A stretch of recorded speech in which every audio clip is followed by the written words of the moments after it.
Alright, just bear with us a second here. Getting this cast started. I came to make sure things are set up. Looks like some of my overlays are maybe a bit broken, so we'll see how things go today. I'm casting a scrim here between NAFF and OXII. Now, I don't know what team names they're going to register under for Blood League. I don't have that information yet. I should have asked them. I didn't. I arrived a little bit late. Sorry, everyone. But this is the Division G Championship team, NAFF, and the runners-up, Hyper OXII 2. And yes, my overlays are set to the wrong teams. I don't think I can fix that. I'm going to quickly try, though. Command coming in. Capture and hold the resource point. Stop any hostiles that get in your way.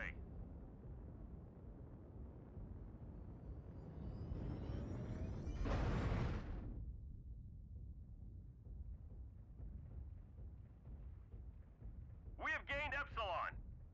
Okay, I got my overlays fixed. That's great. Okay, so what are we looking at in terms of here? We have NAFF is the team 2, and they're in the red. We have Firestarter, Flea, Paracrusader 6Ts, Veagle, Executioner, and a Hellspawn. So this looks kind of brawly to me. It depends on builds. We're going to look at OXII, running a bit late here. This is a 7v7 league for anyone who's unaware, Blood League. The exact rule set I'll try to go over between the drops here quick. Hyper OXII 2, they are running Javelins, a pair of them with a machine gun build on the one, and the other, the 11A, is going to be a laser build. Probably 7 medium lasers, not... We'll check that later.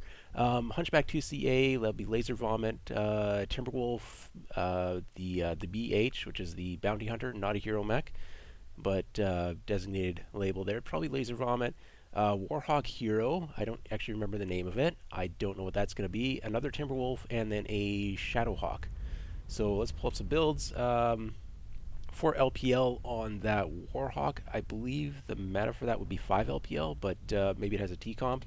Timberwolf, 2 LPL, ER Meads, yeah, as we expected. LPL ER Mead, that's going to be toasty, but it's a good alpha. LPL ER Mead. So a lot of Laser Vomit coming out of Hyper OXII here. They are playing a mid-range heavy lasers on the Shadowcat, more mid-range backing up their lights here. Okay, that's pulse lasers on the Javelin 11A. That's going to be 7 pulse lasers, and then we've got the machine gun Javelin. I'm assuming heavy machine guns, small pulse lasers. Yes, okay. Now, we've got a play here for the cap. This is a 5 cap situation for those who are watching Intersphere Coalition 5, most recent comp league. It's a very different format than what we're seeing here, just because there's more caps in play and more mechs in play. Now, ERP's Micropulse, so they've got some range on that. Okay, so yeah, definitely brawl coming out of Hyper OXII, or sorry, out of NAFF, the belligerent Bortles. They are playing brawly style. Now this Veagle is going to provide some Overwatch, yes, triple peep. So they do have some ER peeps, but they are definitely looking to close range and brawl. And we're going to have a fight here in the city. This is not going to go to caps the way that these teams are playing. So we've got the Warhawk on the front lines. That's not exactly where you want to be with that. He's getting out. Brandon's made it out. And looks like he still has both arms. The weapons are in the arms on that. We have a Timberwolf getting caught out and focused here. Zacrion is about to go down. Doing a good job staying alive there. Got to a lower percentage, but he's got 5 mechs surrounding him. And then for NAFF, the Executioner's kind of frontlining, but he's backed out. So we're seeing a little bit of an advantage here in terms of positioning, focus, and the early kill coming out of the Bortles. But there's still a lot of mechs on the field here. Things could definitely turn around again. Veagle's up close and brawling with those ER peeps. That's interesting, but he's found an angle. Firestar's going in a little bit alone, gets caught out, killed. Looks like the Executioner's taking a nap, and he has been noticed as taking some fire. Vorbane is 57%. He's about to, yep, he goes down. Quantum Roll in that Hunchback 2CA, he's gone. I mean, that mech was probably halved in cooking. Brandon's 50% in the Warhawk, definitely going the way of belligerent Bortles at this point. They've gotten to a brawl position. Their builds are set up for brawl, and it's just clean up at this point. McCrawl is running away in the Shadowcat, I believe, but he's at 38%. Probably not a whole lot left on that mech.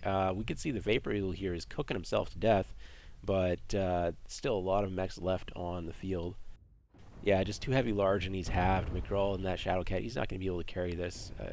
Skilled player, you know, I've played with him a little bit, but Shadowcat has no heat capacity. Oh, the Vigal's cooking. Is he going to go down here? No, Vigal powers back up. He was taking percentages there, well shut down. Side Trosa popped. I mean, wow. That, not much left there. And last mech up is that Laser Javelin just got legged and it's down. So quick and decisive brawl. It was a push over the saddle from NAFF into a brawl in the city. Hyper OXII, they had mid-range and they didn't get the early damage that they needed. When you're facing a brawl like this, you definitely need to get a leg early on one of the mechs just to keep them out of range before they get into the fight. Otherwise, if you're facing an even numbers brawl fight, the lower heat, higher sustained DPS of the brawl builds will generally win out the fight. So this is Blood League. It's 7 mechs each drop, so it's 7, and all 5 caps are active. And we'll go through the drop format a little bit while we're waiting in the lobby for teams to re-ready up. I'm just going to take a quick look at the damage here.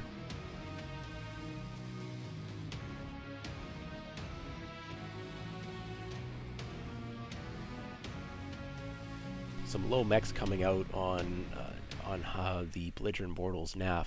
That would be, you know, yeah, we're seeing a good damage spread here. Crusaders are carrying the day. Oh, 4 kills and 600 damage from Firewolf. Luminous has 750 damage. That's quite impressive. Brandon the Warhawk's putting out a respectable 450 with those LPLs. Probably one of the more sustained DPS, less heat cap mechs that they brought. Just overall, we can kind of see, you know, who was early focused or who was heat capped even. Like the Hunchback 2CA with 180 damage, it's like 2 alphas from the thing, but it goes to like 100% on each of the shots. So, yeah. All right. I'm going to try to pull up, see if I can get the more detailed information here.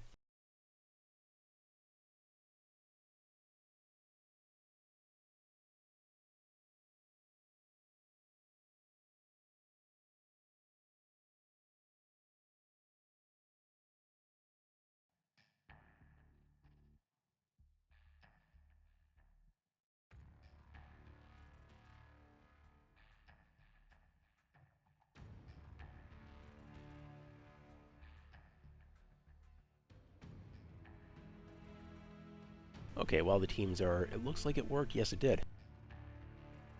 You always worried when you come back after a while of not having used these tools that they're not going to work. So teams are re-readying in the lobby, changing players, changing mechs, that type of thing. It's a scrim. They got extra time. I'm not going to push them whatsoever. So we've got a little bit of time to discuss here, looking at some of the stats, the advanced stats that aren't normally available from the end of the lobby screen, but with the API, some additional things can be pulled out of that. So thanks to Red Imp for putting this tool together so many years back, and I don't think they still play MWO, but they maintain their tools, so that's thanks very much for that.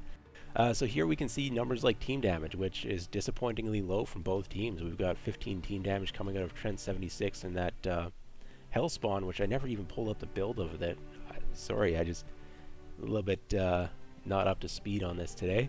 And then McGraw in the Shadowcat's pulling up a respectable 10 team damage. You know, I like to see a little bit more team damage from people in a brawl. Like if you're in a brawl, you should be shooting everything that moves, including your teammates.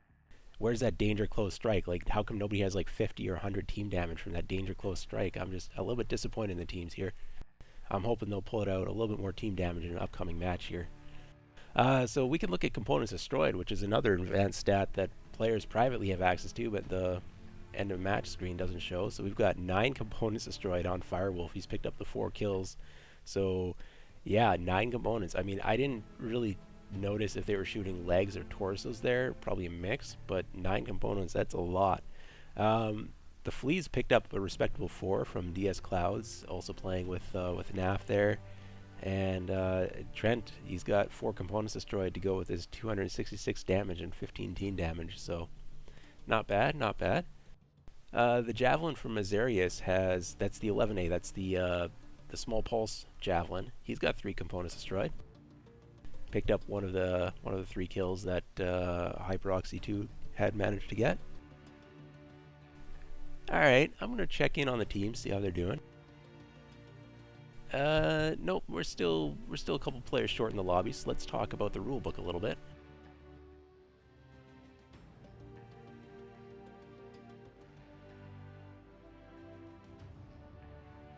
I don't think I need to switch team sides yet. No, it doesn't look... Oh yeah, they did switch team sides. Okay, I need to switch my overlay quick.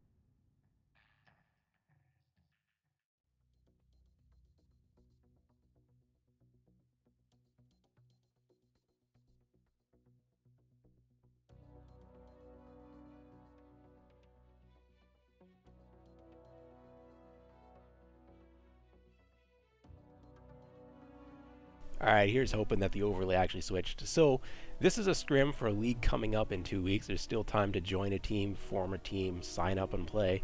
But it's a 7v7 tournament. Both clan and IS mechs are allowed. There's no chassis restrictions in terms of how many a mech you can take in a drop or in the match. It's a very open league. It's all 5 caps are active. Every map is going to be Conquest. And there's no tonnage limit. Instead, it's using a shifting drop, like the weight class classification, to restrict the drop decks. For the first 4 drops, the 5th one is a tonnage drop. So on the first drop, you've got 2 lights. I believe it's 1 medium, 2 heavies, 2 assaults, or is it 2 mediums, 1 assault? You know, it's going to be 2 mediums, 1 assault. Hold on, let me pull up that rule book. I skimmed the rulebooks a couple weeks back. It's not set in stone yet. There's still a little bit of time for the rule deck to change, but this is what we've got. So drop 1, 2 lights, 2 mediums, 2 heavies, 1 assault. It's a 7v7 tournament, so there's always 1 weight class where there's only going to be 1 mech, and every other weight class is 2. So drop 2, 2 lights, 2 mediums, 1 heavy, 2 assaults.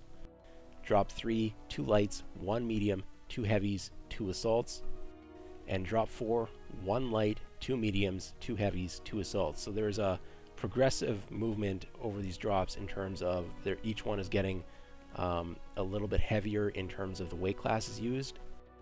And then drop 5 is 420 tons total maximum tonnage allowance, and you're allowed a maximum of 2 mechs in each weight class. So you can't run like 3 lights or 3 mediums or anything like that, but you can run, you know, any combination of the 2 2 2 1, as it's a 7v7. So yeah, so that's a little bit of an interesting league format here, different than the ISC, which was more restrictive on chassis in terms of you could only take, you know, three sorry, I have to use an IS mech, 3 Vulcans throughout the entire tournament, and also obviously only Inner Sphere mechs.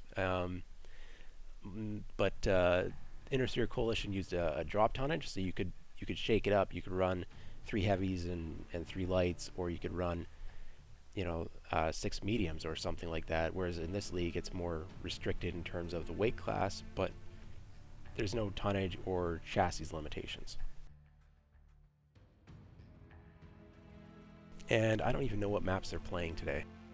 I think the maps have not been completely finalized in terms of the rulebook. They're looking to see the new map that's coming out on Tuesday, whether or not that is a competitively viable mech, like in terms of balance and potential bugs, stuck zones, graphical issues. Like if the screen's all pink for AMD users again or something, then obviously the map is not going to end up being used.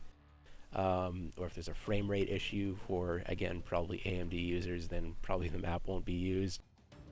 So like we've had some wonky issues with maps in the recent past, and sometimes it takes a month or 2 for those issues to get fixed. And so well, the comp community is probably incredibly excited for a new map to play, which, you know, I very much like seeing new maps, something new, something different, something that you're not 100% familiar with. something new to learn, kind of fun for comp. A little bit of race to see who figures it out first. For some teams, that is something that they are going to be all over, but we have to first know whether or not the map's broken. So here's hoping the map is, in that sufficiently polished state where we can play it in the upcoming comp league. I'm pretty excited to see what that map is actually going to look like in terms of gameplay.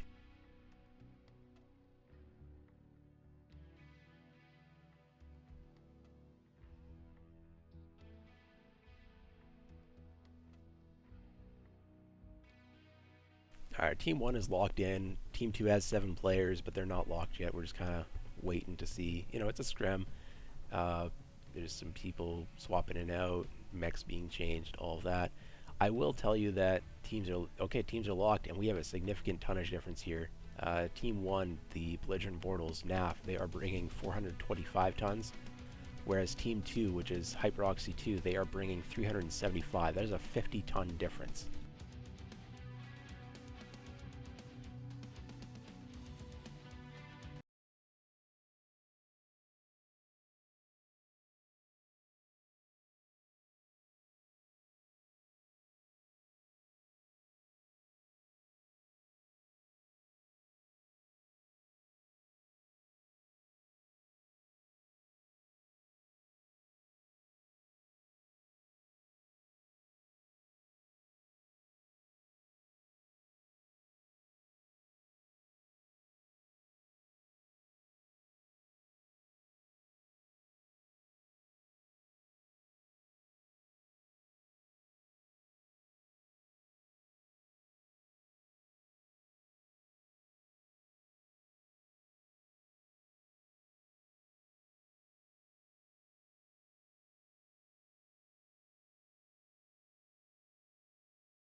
Alright, just waiting for players to load in.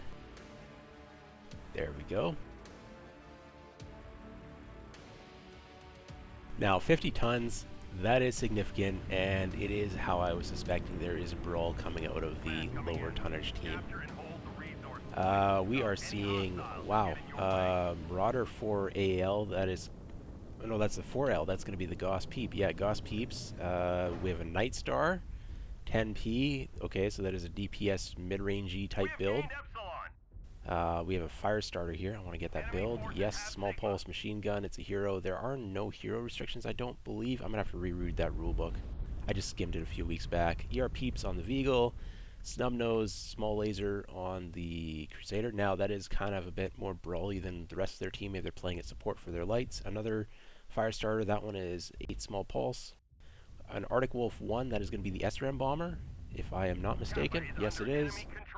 Okay, the no ghost heat build, except he's running SRM 4s instead of 6s, so that is a little bit more sustained DPS perhaps, less burst, and then a little bit more speed on that build as well.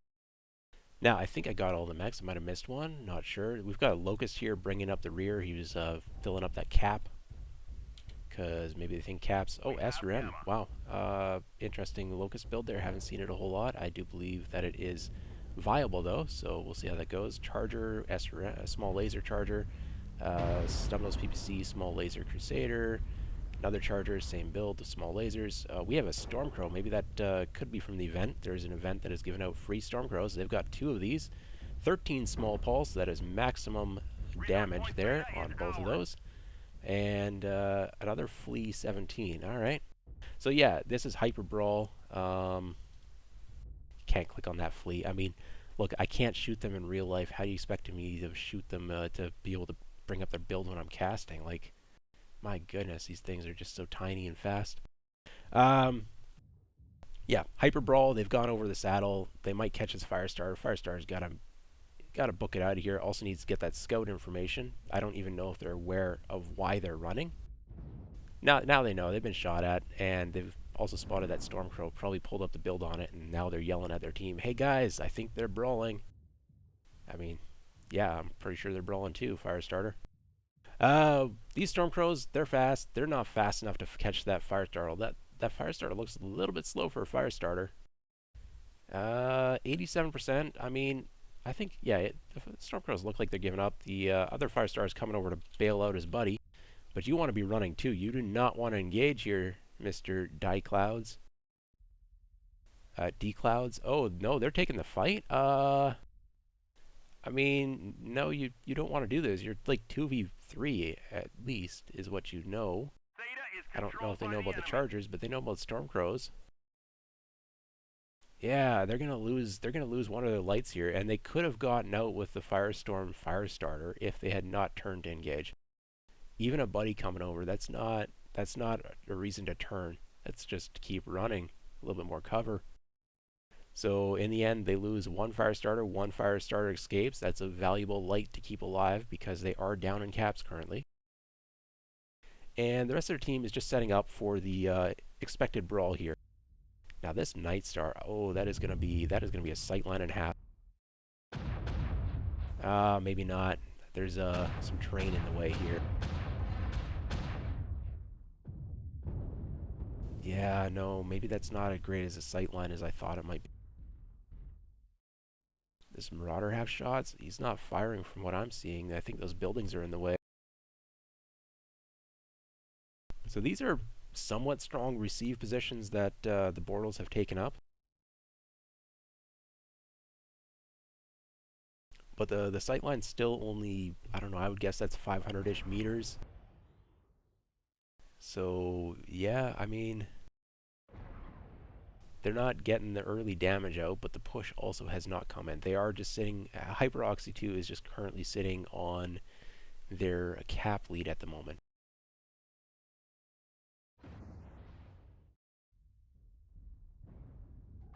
They've decided not to make the push here. They are pulling back. Are they going to go for...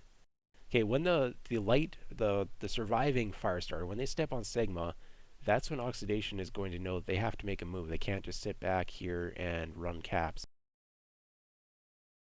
Cap situation is only 360 to 320 in their favor. Like, that's not a significant lead. So as soon as Cap gets, or Sigma gets flipped, this is going to be...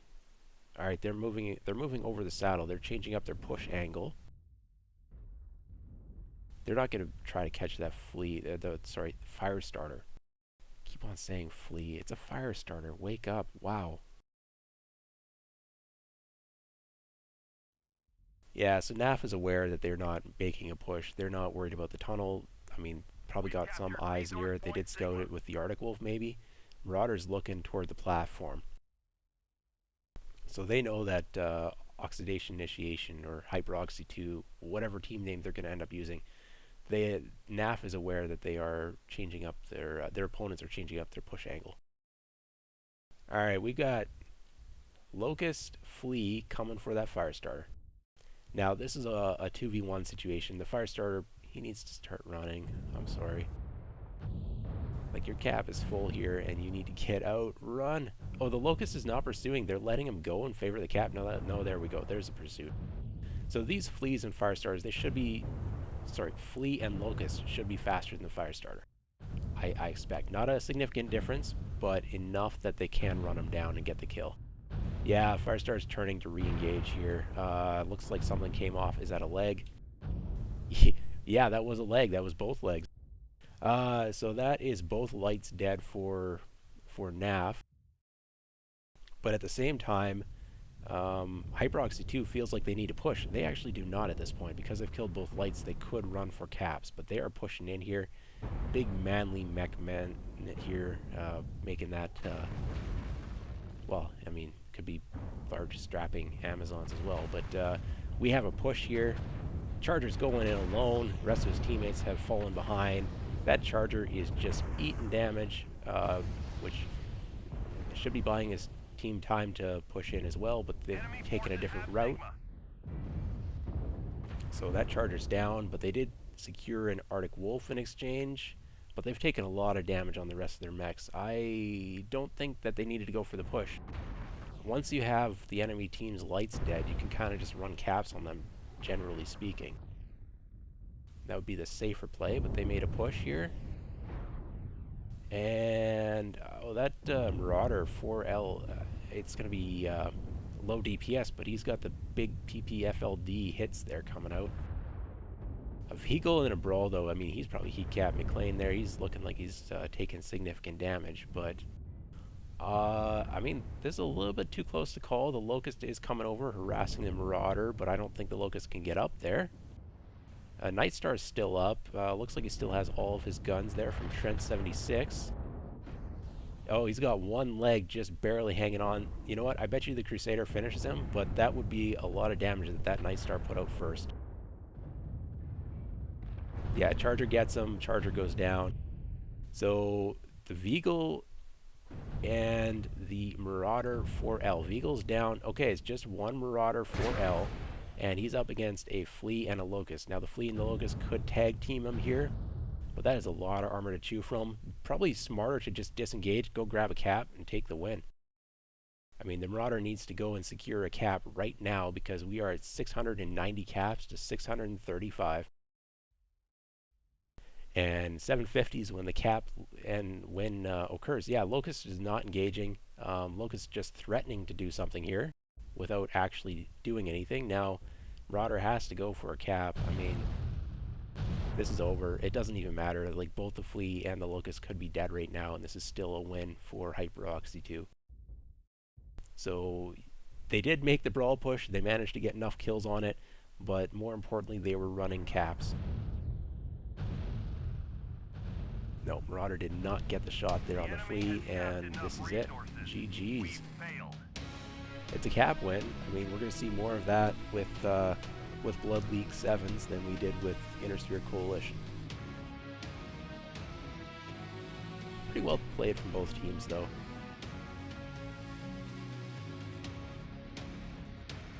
But those lights are too important to lose. You can't afford to lose lights in a 5v5 cap league with a larger player count, like both Worlds, and this is very close to Worlds in terms of format, just one player less. Light mechs are critical importance just because of the cap control that they provide. When your lights are dead, then usually your team loses, depending on how early you lost your lights, but yeah. Okay, I'm going to pull up some damage numbers again, hopefully here.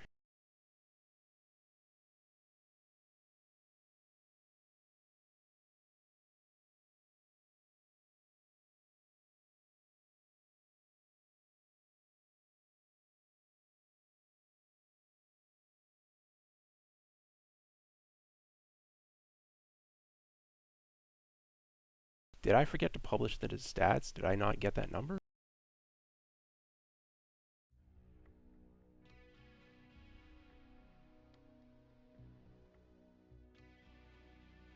Oh, my apologies, folks. I apparently didn't publish the number.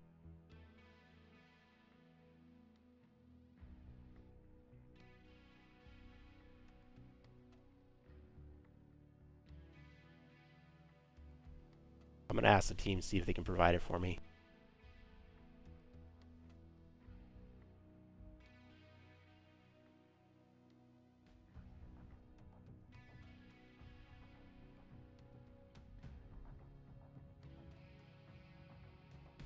I mean, there are 14 other people that might have it, so maybe they can send it to me and I can copy paste, pull up the numbers. But in any case, I did have them up on screen, so there was some visibility viewing there for people. They hopefully got their fill of it either way. And teams are not switching sides, I don't believe. No, it looks like teams are running the same team sides, but they have switched the map to River City.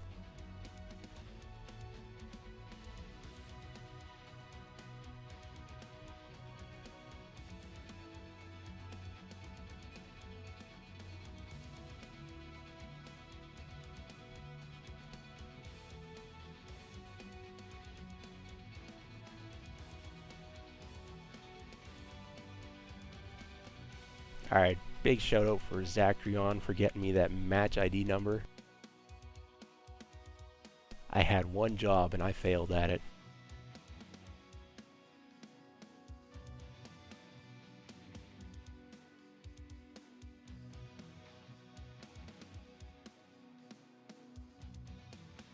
Now I just have to wait to see if it loads.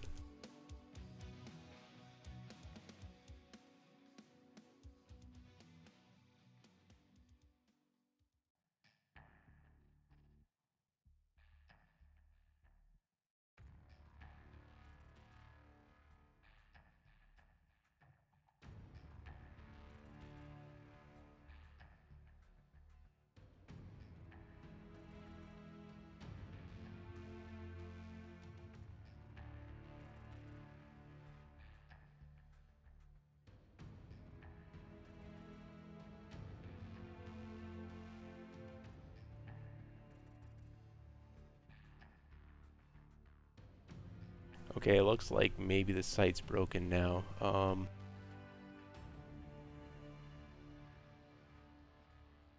Or...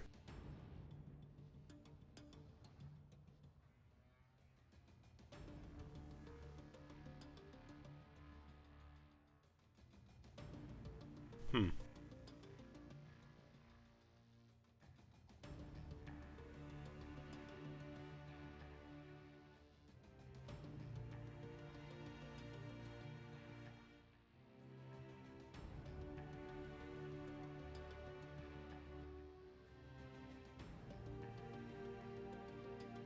Okay, yeah, lobby stat tools appears to have broken,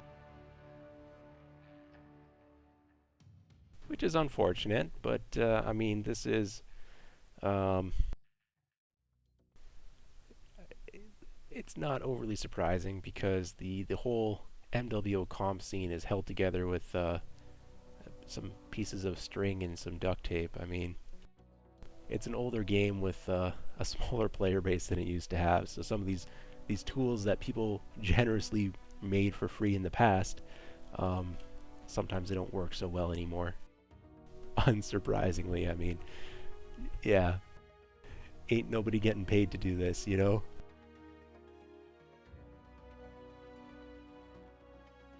So we're just waiting for the teams to get back in here, re-ready up.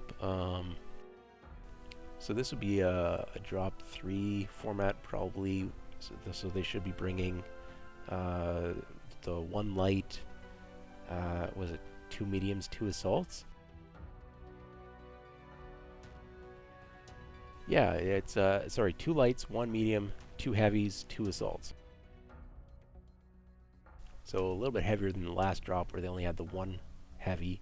Now they have the 1 medium. So a little bit more tonnage. You know, these teams are showing that they're willing to brawl.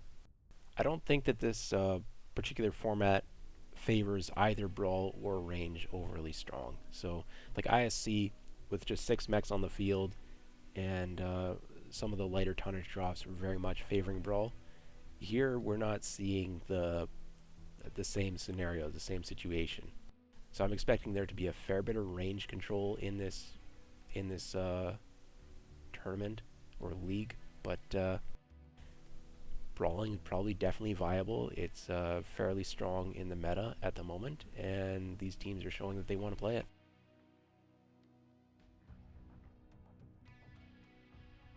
Wait, have I been forgetting to put wins on the scoreboard? My apologies.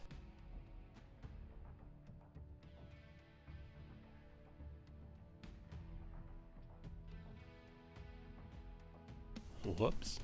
So yeah, the first drop was won by NAFF. The second drop was won on caps by OXII. So yeah, now I've got it up on the scoreboard, I hope.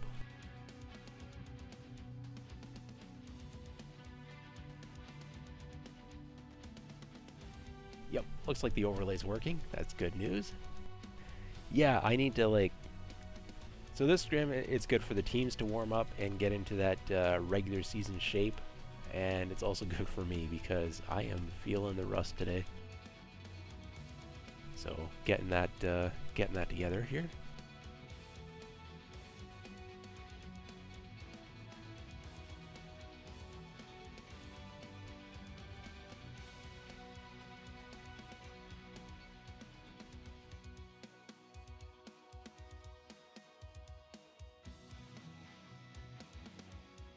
Yeah, and if anyone's got any issues with the stream that they want to point out, maybe I can correct them before the regular season starts. I know I have some audio issues with clipping. I do need to make an effort to address that.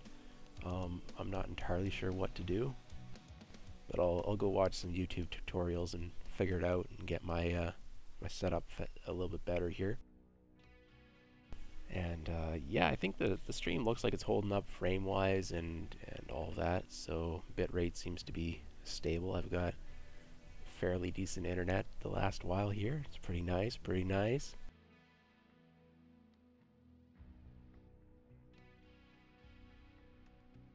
OBS isn't telling me I'm dropping frames, and so yeah, if you see something, point it out. Maybe I can do something about it, right?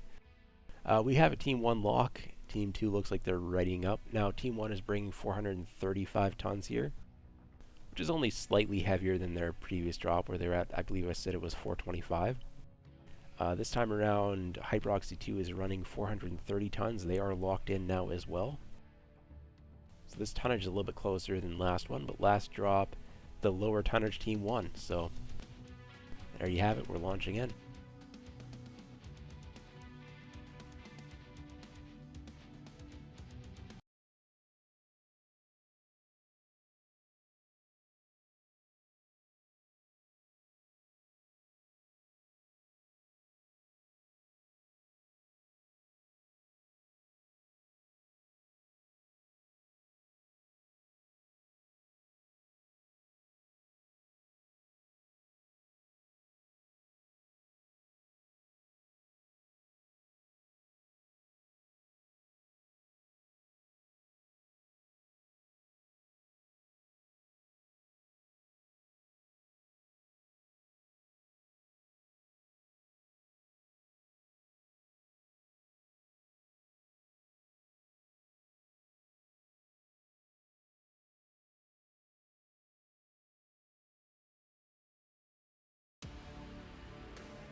Okay, we've got teams coming in here. We're seeing, oh wow, so NAFF NAFF Belligerent Bortles, which is the blue team here.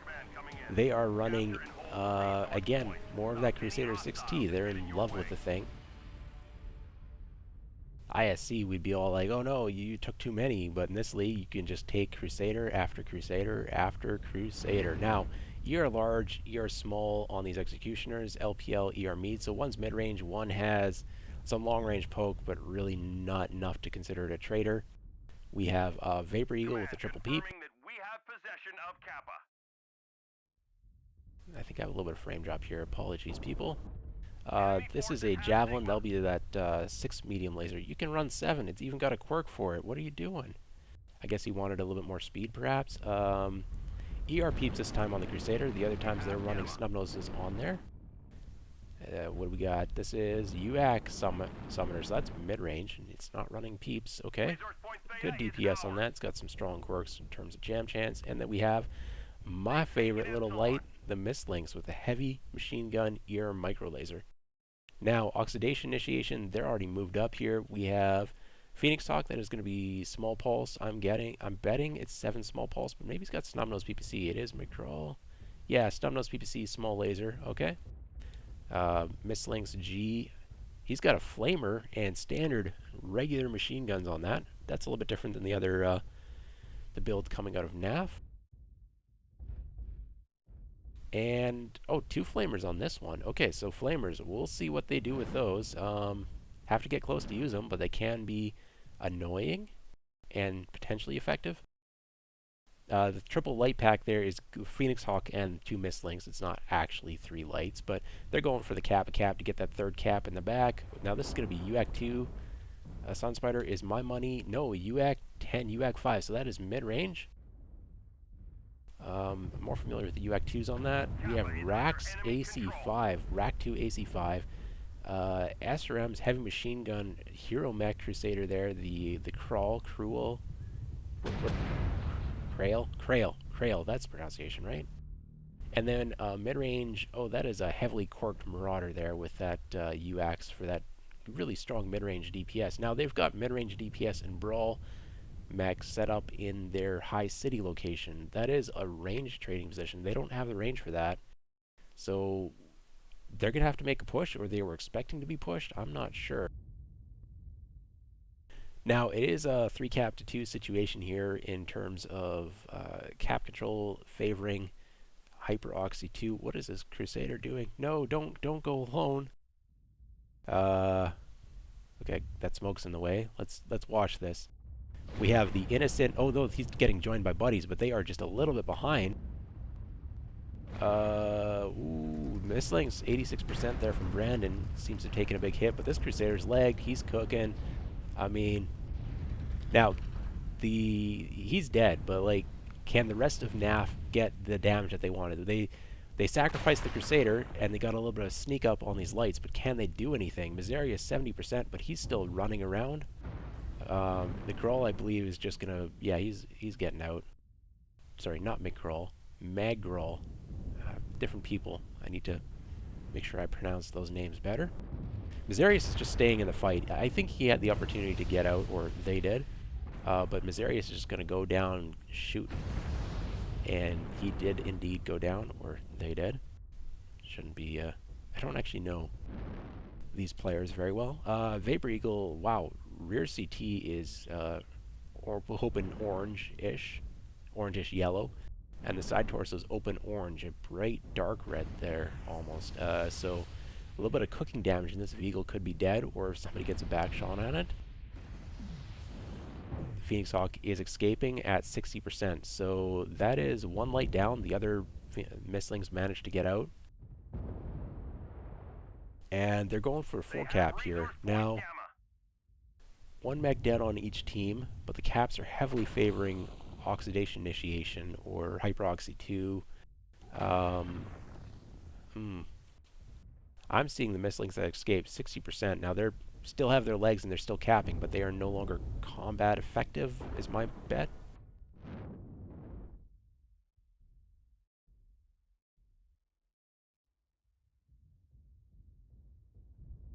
So yeah, the Mistlink still has both legs, still has all its guns, it's just missing a lot of its armor and some structure. And it's almost a 5 cap situation here. This is time to push. Like, you have to go. Anytime the caps are like 4-1, you have to make a push, like almost instantly.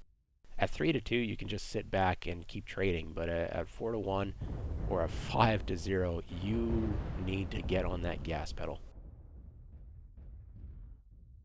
We've got just little skirmishes all over the map here. Now, if Fulkerton here can pick out Brandon's Mistlings, or at least get a leg, that would be huge. Oh, come on, just a little bit of a hit. You're 55% to 30%. There we go, CT kill. Could have even just gotten a leg and run away, but that will help with the caps. Oh no, nope, Fulkerton does not make it out. The Marauder picks him off from Zachary, and that is probably the game, because I mean, they still got that Javelin running around, but Javelin's taking damage. No, he needs to be on cap points. But they don't have enough mechs left. Oh, no. Nope. This is going the way of Hyperoxy 2. They're either going to secure a win on kills or on caps. It doesn't matter at this point. Like, the Executioner and the Javelin cannot get enough cap points in time. Even if the entirety of Hyperoxy 2 were to die instantly right now from, like, I don't know, say a Long Tom landing in the middle of them, I still think they would win the match. Or the drop, not the match. I mean, the match is still going on. And Maggroll is still alive at the end of this whole thing, even with that early damage that they took. So well played from both teams. And I got the match ID this time.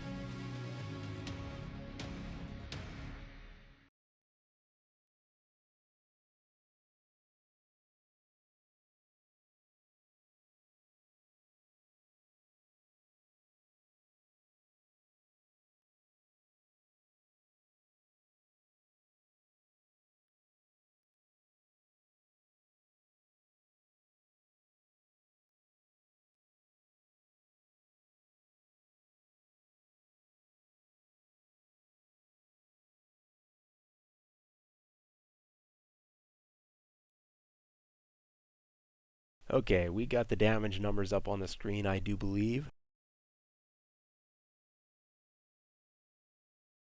It's a little bit of a chaotic match there. I'm not catching the angles the best right now. I need to wake myself up a little bit more. But what we had was a Crusader going in a little bit early there.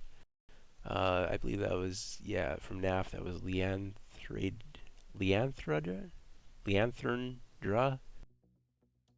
Leather Yendra? I don't know.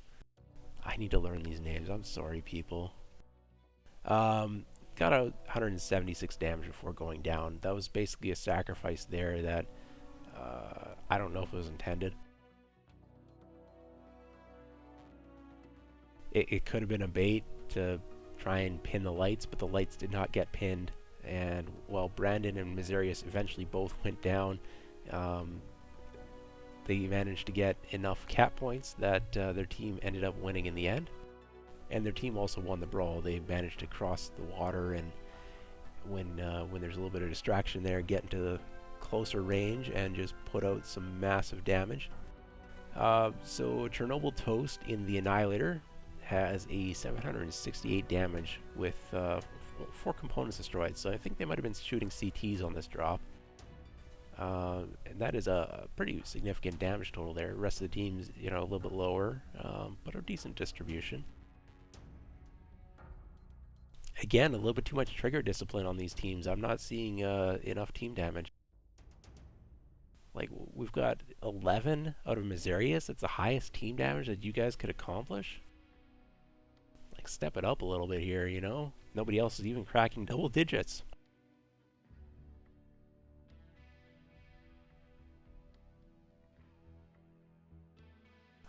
Teams have switched sides, so I need to switch the overlay before I forget.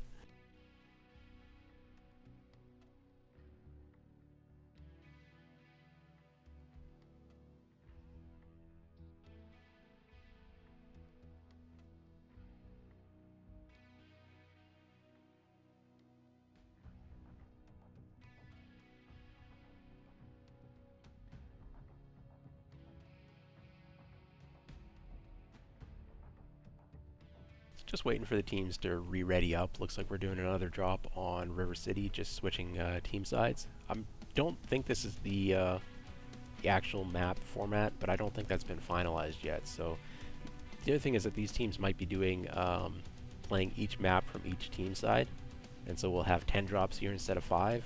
We'll see. It's a scrim. You know, people are doing this to try and learn the game and learn the maps and learn the format. They're not... I don't know exactly what they're doing. Doesn't matter. I'm just here for it.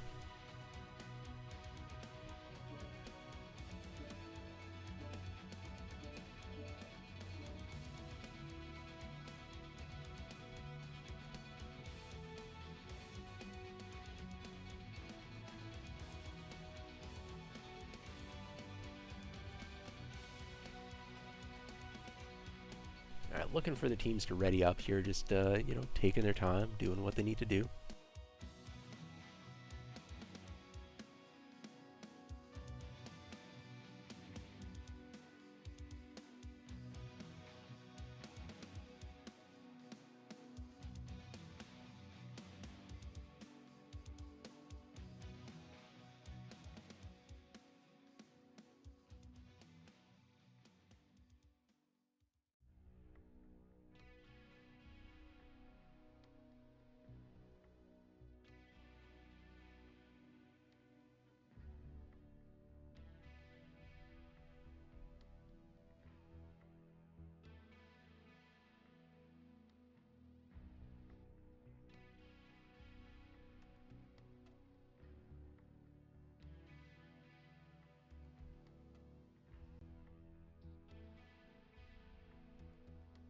Hey, and for anyone here joining us to watch what's going on, I put it in the title, but in case you can't read, it's a scrim for an upcoming comp league that is starting up in a couple of weeks.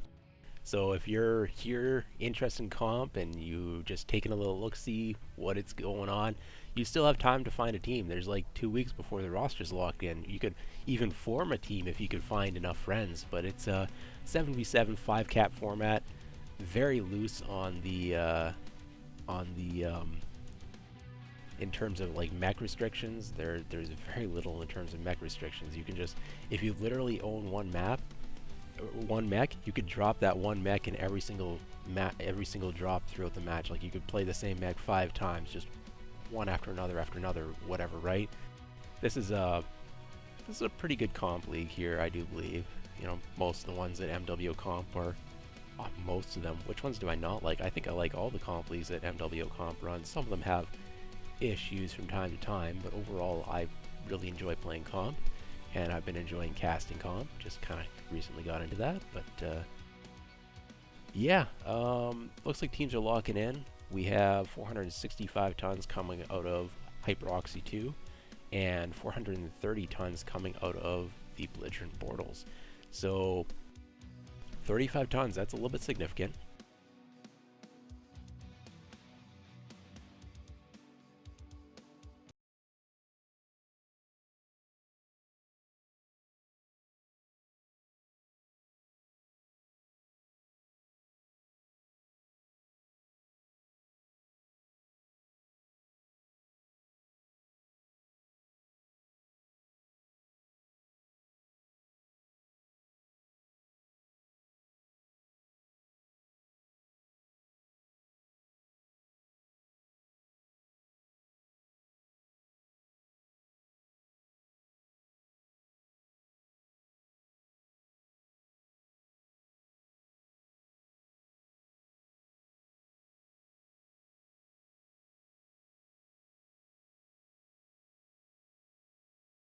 Okay, are my overlays correct?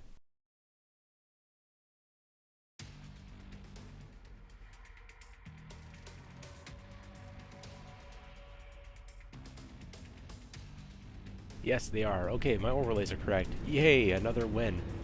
Alright, looking here at Oxidation Initiation, we have Hunchback 4SP, that is going to be Brawl. Again, Megrel in the Summonos PPC, Small Laser Phoenix Hawk. What else do we have? We got some... ooh, okay, we got an Annie again. Is it the same build, or did they change it up? Nah, same build. Okay. Warhammer Black Widow. He's got the shield on the back. Nicely done. Summonos PPC Heavy Machine Gun. That is a wild time there. Yeah, Ultra 5, Ultra 2 Marauder Hero. Sun Spider. Now, is this the UAC 2 or the UAC 5, UAC 10? UAC 5, UAC 10. So, running it back more or less with... and they have this Cap Spider. Wow, what did they put on there for other than, you know, legs, a big engine, and a cap quirk? Single ear large. Okay. So that thing's got a capping quirk, so he's just going to be running around grabbing all the cap points there. Brandon doing probably not a whole lot of shooting. So that Black Widow build is very interesting. I'm not even sure if it matches the rest of the team. They're mid-range, not Brawl, and that is very much a Brawl build. But we've got Summoner, SRM, Brawl. They're going for the set of 8 on that. They have an ER large, ER micro, or small laser, brawly type executioner. And they're shooting. I want to get more builds though. Some of those PPCs, regular PPCs. Sorry about the thermal there. Yeah, we've got them already going in. That is a Viper going in on the Hunchback. I don't know if the Hunchback's the target you want. And yeah, bailing out with a Viper, 68%, 66. It's a hard brawl. Hard brawl engage here. But I don't see any obvious target coming out. Oh no, that Annie needs to go down. No! Look at that damage go out. That Executioner is just melting. And Executioner, open CT, open side torso.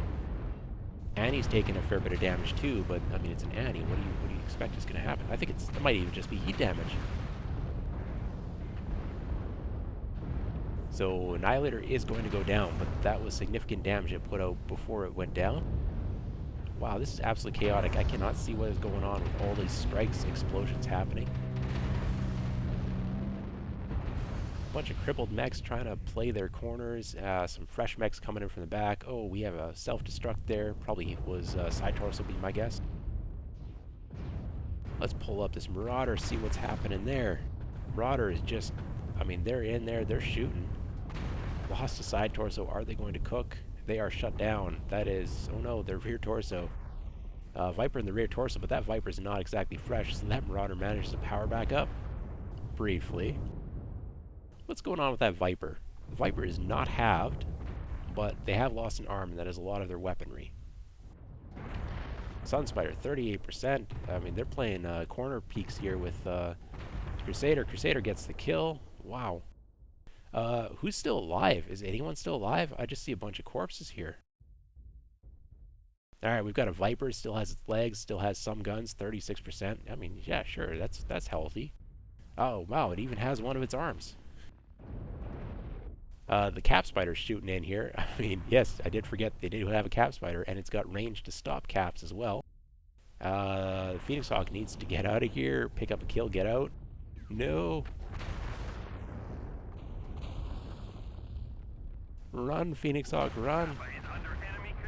Oh, that was a back shot. Okay.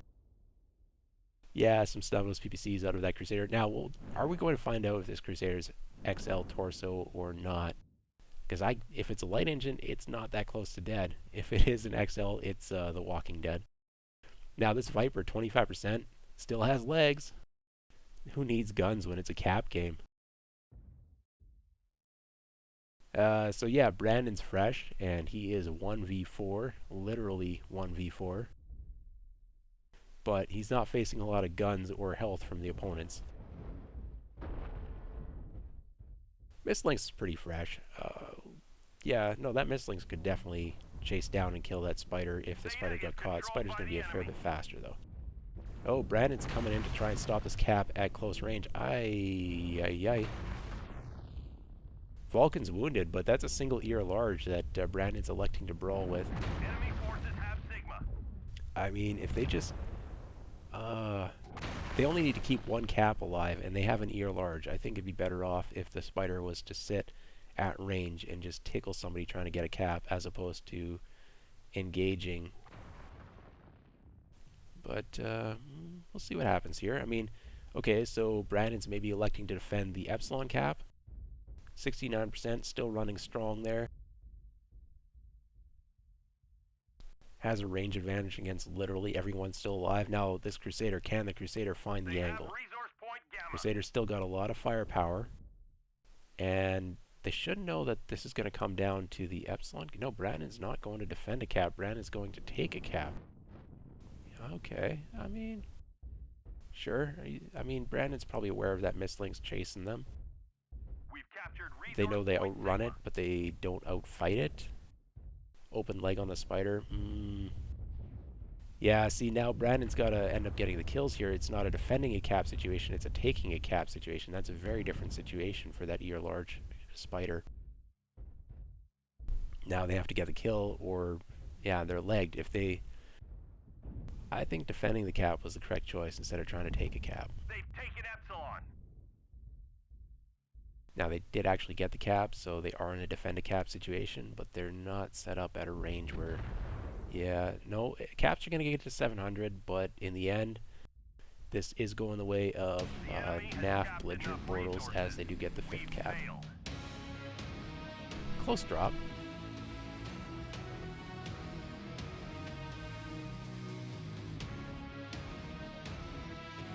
Not a lot of health left.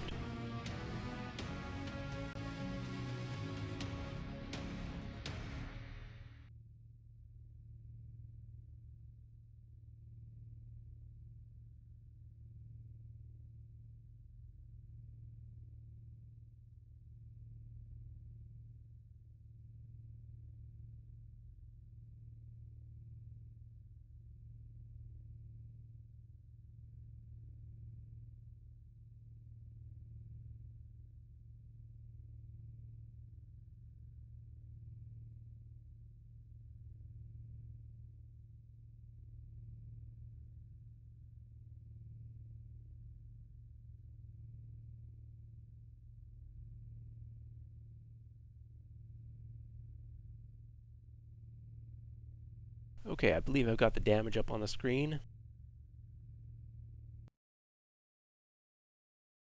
I see there's a bunch of comments on Twitch. I'll get to reading that in a bit. Also, there's a 5-minute delay here, so, you know.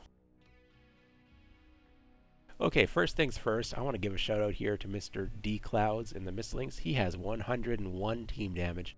I've been complaining there hasn't been enough team damage. 101 team damage is enough team damage. And you know what? He even put up 721 damage to his opponents as well. That is a very respectable total of listed enemy damage and also team damage, which is a hidden stat you have to have access to pulling out with this advanced tool here. Or convince your pilot to admit to putting a strike that, you know, maybe wasn't the smartest idea. 6 components to go with that with the Mistlinks. G, very well done. I'm liking those numbers. Trent76, I see you with your 52 team damage. And Zacrion with your Marauder AL. You also have 40 team damage, but good try. Not good enough. We have a champion here. Running through damage totals for Firewolf Slayers, 866 damage coming out of that Crusader. Keeping that thing alive, so we never found out whether or not it was an XL engine. My bet is that it was, so he's probably the Walking Dead there. But stayed alive, got 4 kills, 8 components destroyed. Pretty well done. Pretty well done there. Now, Chernobyl Toast with the Annie coming just under 600 damage, but didn't pick up any kills. I mean, chewing through some CTs with those racks, but the people survived. You know, respectable damage totals across the rest of the players here. I'm not going to shout out anyone other than Brandon with that Spider 5V. Now, you look at his match score, you look at the damage dealt, and you go, wow, this guy wasn't doing anything. But the truth is, he's running a cap Spider. I mean, he's got 126 damage using a single ER large, and he got the caps to 700 points, and before he ended up getting caught and killed. I mean, that's pretty close. He almost pulled off that win just with that cap spider doing what the cap spider does. So don't look at the match score, don't look at the damage, look at the cap total. And unfortunately, I don't have the time spent capping here, but I know he's putting in some work there on the caps. Yeah, some good stuff. I like to see it. And we're just waiting for the teams to re-ready. Now, do I need to switch team sides? Yeah, teams have switched sides and they're switching maps. So I think they're doing back-to-backs on each map where they're playing one side team 1 and then one side team 2, you know. So we're probably going to have a total of 10 drops here because this is not a real match, it's a scrim. Teams are just practicing things out.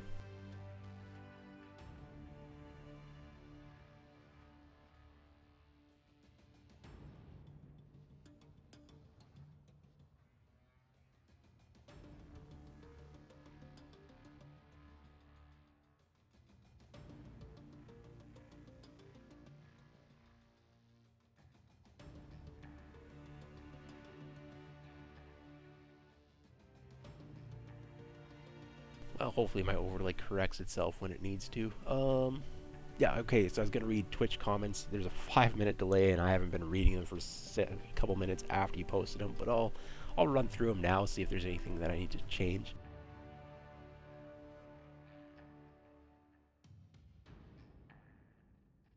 Okay, I'm getting correct on pronunciation here. Oh boy. I'll try to improve on this. Oh, apparently we have new players, and that's good to see. Grow some of this comp. People looking for some friends. Oh no, my co-caster's here apologizing in chat. And they're saying that I'm wrong. I don't know what I'm wrong about, but probably a lot of things.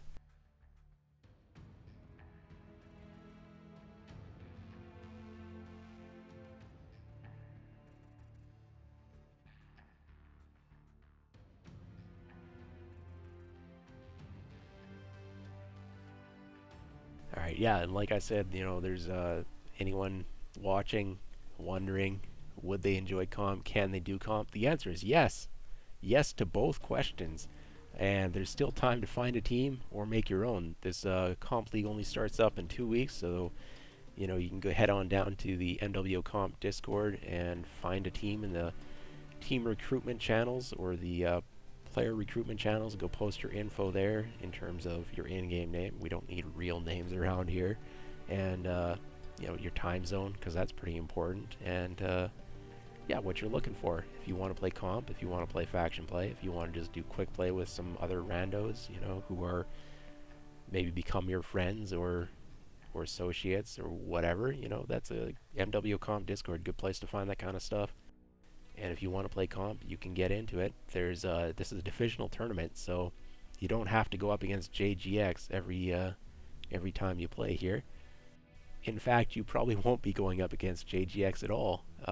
So, you know, these are lower division teams, and if you join a new comp team or you form your own, you're going to end up probably playing in lower divisions where you're facing off against people who have a similar skill level or level of experience as your own. And hopefully you get some fun, enjoyable, close matches like the ones that we're getting here today. And so today we're having NAFF Belligerent Bortles versus Hyper OXII 2. And they were in Division G last Comp League, which is the bottom division, and NAFF ended up winning that division, and OXII ended up being the runner-up. So, yeah, newer teams or newer to Comp, or reorganized, reformed, new team leadership, whatever. And, you know, they both had a pretty respectable season there. Some of these teams are probably going to be moving up in divisions, others maybe not. See how things pan out. Have a little bit of discussion on that in a week or two probably for team leaders, which I probably will not be involved with, but see how things go. I'm looking to do some casting of this upcoming league, so hit a follow on the channel, get notified when when I'm going live on my personal channel, which I might use for some casting, or I might be doing most of my casting on the MWO League's official channels, which you can follow on Twitch as well. Give a little shout out for MWO Leagues, MWO Leagues 2, and even MWO Leagues 3. So, you know, if I do some official casting, that's probably where I'm going to be. Waiting for the teams to ready up. Looks like they've got their players in the lobby, but they're still not set on their lances. Probably doing some final instructions, that type of thing, you know. It's a scrim. There's no timer. Things take as long as they take.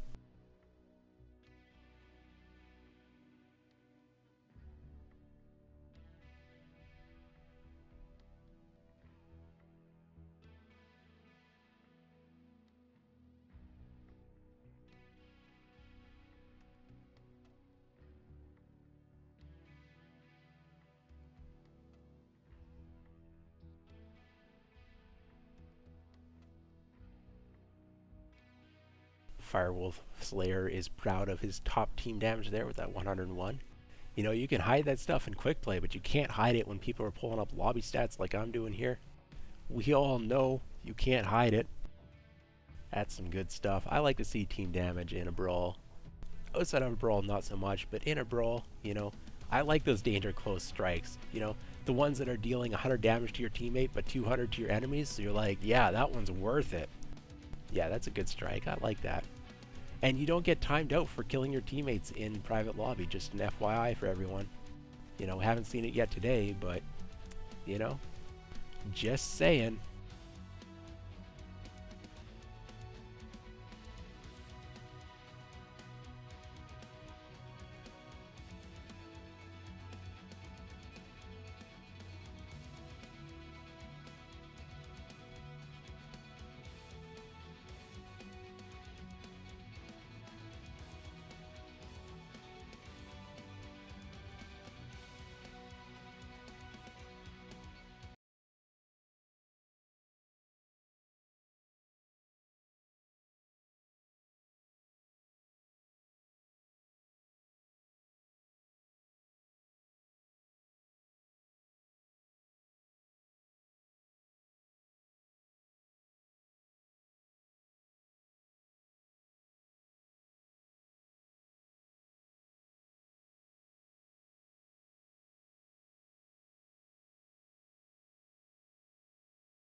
Okay, we're on Frozen City for this drop.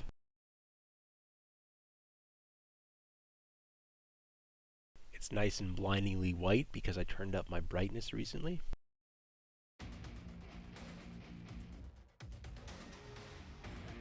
So if you're like me and you keep a pair of shades near your computer, it's time to put them on.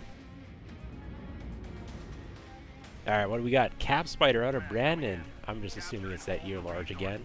He's going to be running around grabbing all those little cap points. Doing some shooting too, apparently. What do we got? Sun Spider. Is that the UAC 2 or are they doing the same mid-rangey one? Same mid-rangey one. Interesting choice. I would go with more range on this map. Small Pulse Stormcrow. Okay, maybe not. Chargers. Yes, Chargers. AMS on that one. Let me click on you. Alright, Snubnose PPC small laser. I shouldn't have even bothered trying to click on it. And there we go. Heavy large, heavy meat. That is a build and a half. I mean, the burst damage of that is immense. And that is pretty much the only mid-rangey stuff. I mean, they're mostly brawl. We have gained Epsilon. We have a Vulcan looking to spot what's coming in for him. Snubnose PPC, light machine gun Vulcan. And let's grab... Oh, Direwolf. Oh, I love to see it. I like me some Direwolf, and it's getting buffed in the patch on Tuesday for some reason, so it's going to be even stronger. Goss, ER large on that build, very, very meta. Crusader here. What do we got? Peeps, ER Peeps. Okay, yeah. The Flea's going for the cap. No, he sees what's going on. He's bailing out. What is the build on Mr. D Clouds, the damage champion from last match? We have small lasers and small pulse lasers. Yep. Stalker 5S, another one of my favorite mechs. I like this long-range trading. Garbage and ER large, yes. ER Peep, did I look at that one, or do they have two of those guys? I didn't even look. Do they have two? Yes, they do. They like that mech so much they brought it twice. Good job. You can do that with this tourney. And I didn't pull up Metillus here. He's running a Shadowcat. Yeah, we have heavy large ERM light machine gun. So it has range, burst, and DPS. It's got it all. Mask, jump jets, speed. Good times. What is this, a tunnel push? Are you kidding me? We have a tunnel push on the new Frozen City. Well, I mean, new. It's been out for like 7 years at this point. But big Frozen City? Frozen City, non-classic Frozen City, whatever you call this map, it has a tunnel. It doesn't get used much, but they made use of it here. So oxidation initiation, giving us the run around the map strategy, and they have a cap spider. What did you expect? Okay, fair enough. I accept. So what are the belligerent Bortles going to be doing to counter this type of thing? Now this spider over here is taking a look at their backsides, just getting that scouting intel to try and help their team not get engaged on, but they're not getting the caps. They have the cap spider, but they are actually down on caps presently.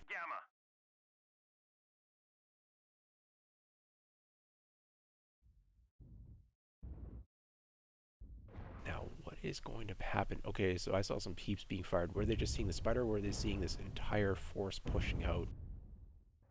I mean, they've traded map sides, but other than that, nothing's happened besides a slight cap advantage for Hyper OXII, but they're down on cap control, but they're up on cap points. Now they're trying to take a cap with that spider on Theta, but there's so much Overwatch. He can't do that, can he? Nah, he's having to run away. Yeah, there's like 5 mechs looking at him.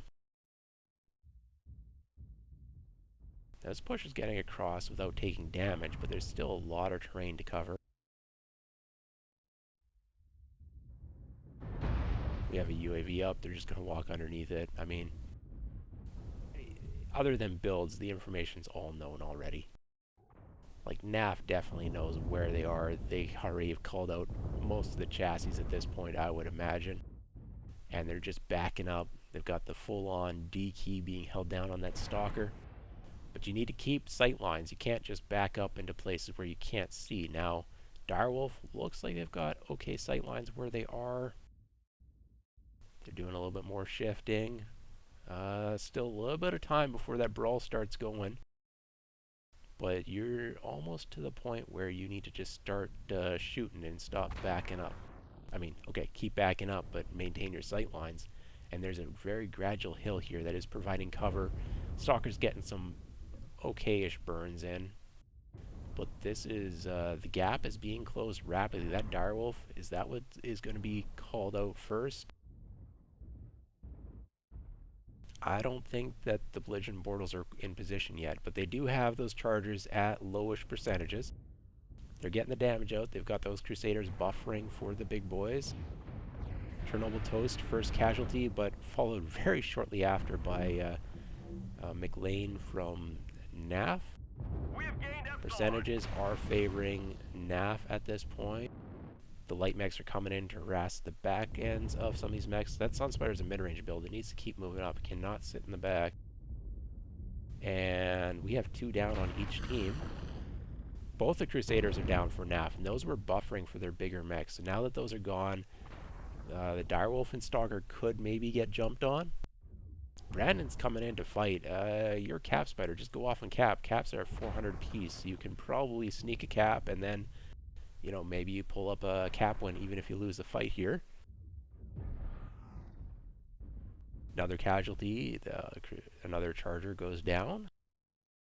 Now you can only run 2 in a drop, so that's maybe not as powerful as the triple charger strat that we saw in ISC. Yeah, Sunspider's moved up, putting in some damage. There's a lot of bodies still on the field here for NAFF. Spider's still in the fight. I don't like that. Spider looks like B-leg. That is probably the only hope that they had at winning here was caps. And with that Spider going down, this is going to go the way of belligerent Bortles, I believe. That Shadowcat's incredibly wounded out of Metillus, but he's keeping it alive. I mean, Phoenix Hawk is also low percentage, and Phoenix Hawk goes down first. Well, you click on the mini-map and you teleport to that location on the mini-map, but you can also pull up the mech build if there's a mech build underneath it. So yeah. Metillus is apparently dead. That's what the spectate tool is telling us. Well, I can tell you the spectate tool is wrong because Metillus is walking around. And they get the cap win here, picked up the last kill on Oxidation Initiation. So, interesting strat.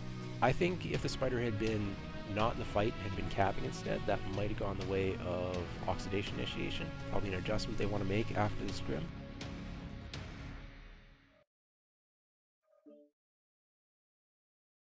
I'm going to try to pull up the damage stats again here.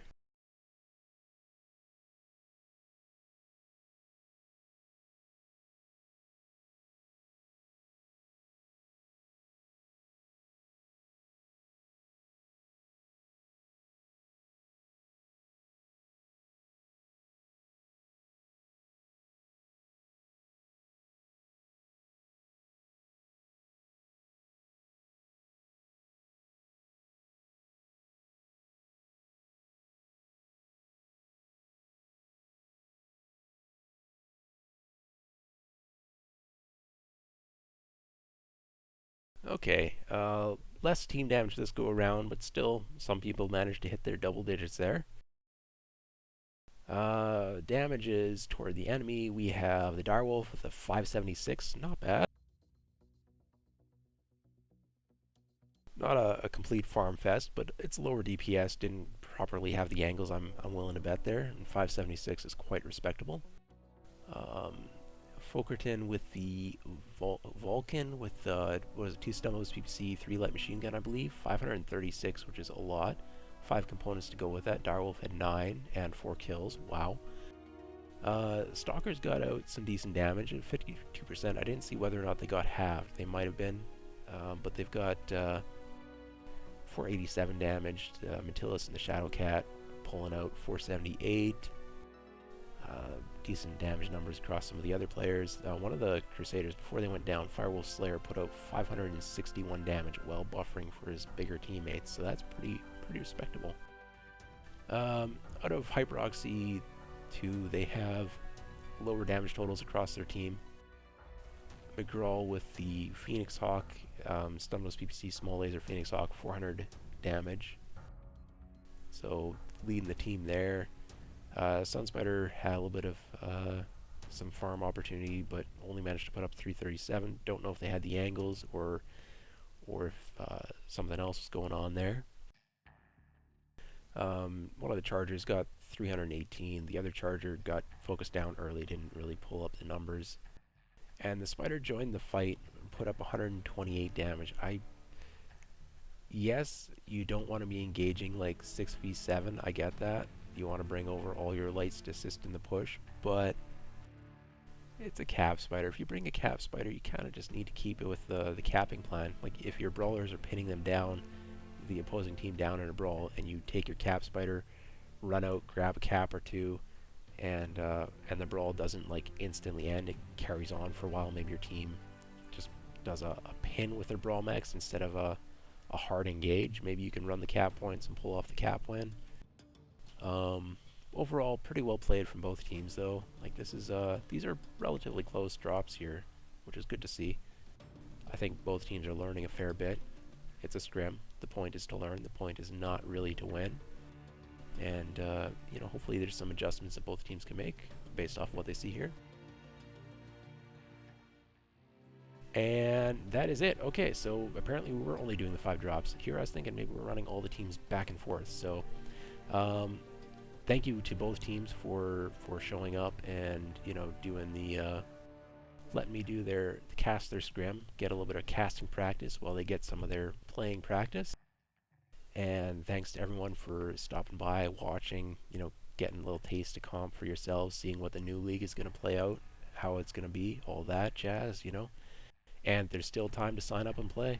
If you head over to the MWO Comp Discord, and you can go and post in the player recruitment channel or look in the team recruitment channel, see if there's a team or unit there that sounds like maybe you want to go check it out. Pop in their Discord, play a couple drops with them, see if they're friendly folk, which generally speaking they are. Maybe you fit in, maybe you go look for another team, but you know, take a look, take that little step, see if you can. Comp is, it's meant for everyone, is how they're trying to run this comp server and these comp leagues for the past, I don't know, was it 5 years now that MWO Comp has been running these player leagues, and the comp admin play in the leagues and the players run the comps. I mean, it's they're trying to make even nice, fair matches for everyone at all play levels of skill, and we're using divisions here. So if you're a tier 5 player or tier 4 player checking out comp, you've only been playing for 3 months or 3 weeks, there is a division for you, and there are teams that will help you to improve your game or just have a good time playing some comp, and they're trying to pair you up with your team against other teams of similar skill level and experience level, so everyone can have some fun playing against someone who isn't just gonna crush them every single time. You know, get some good close matches there. That's it. I've been just going on and on. So thanks to the teams, thanks to the viewers, and hopefully we all had some fun, learned a few things, and that is it for my stream. I was going to do some 1v1s after this, so I'm going to end the stream, restart the stream. If there's a 5-minute delay, I want to get